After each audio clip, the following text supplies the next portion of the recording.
North Korea agreed Tuesday to send a delegation to next month's Winter Olympics in South Korea, Seoul officials said, as the bitter rivals sat for rare talks at the border to discuss how to cooperate in Olympics and improve their long-strained ties.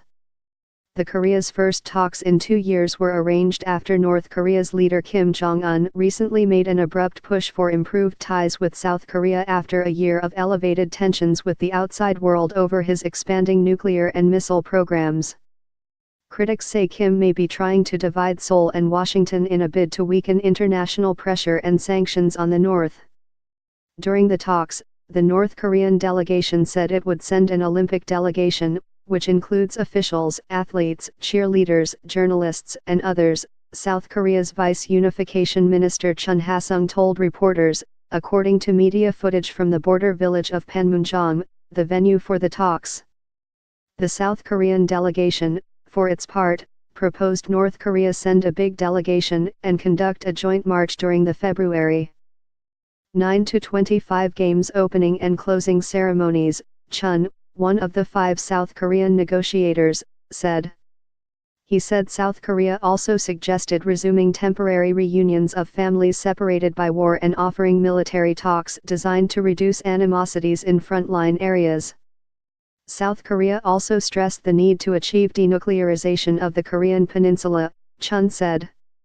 North Korea responded by saying the two Koreas must try to promote peace and reconciliation through dialogue, he said. The two sides were to continue their negotiations later Tuesday at Panmunjom, the only place on the tense border where North and South Korean soldiers are just feet away from each other. A North Korean soldier late last year defected to the south across Panmunjom amid a hail of bullets fired by his comrades. He was hit 5 times but survived. North Korean Chief Delegate Ri Sung-kwon and his delegation crossed the border line in the demilitarized zone dividing the two Koreas on January 9, 2018. North Korean Chief Delegate Ri Sung-kwon and his delegation crossed the border line in the demilitarized zone dividing the two Koreas on January 9, 2018. The meeting began with an amicable atmosphere Tuesday morning, with Chief North Korean Delegate Ri Sung-kwon saying he hopes the talks would give a New Year's first gift precious results, of the talks, to the Korean nation. RI's South Korean counterpart, Unification Minister Cho Myung-jin, said he also hopes they would come up with a good gift for people in both Koreas. The overall prospect for the negotiations was still unclear.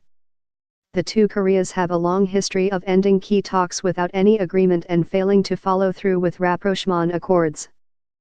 An agreement on the North's Olympic participation had been widely expected before the talks began, but the Koreas remain sharply at odds over how to improve their overall ties. North Korea is expected to demand rewards in return for South Korea's offer for family reunions and military talks, like Seoul halting propaganda broadcasts and scaling back or halting military drills with the U.S., observers say. Suspension of the military drills would be unacceptable for Seoul because that would seriously undermine the alliance with its chief ally the United States, which wants to put more pressures on Pyongyang.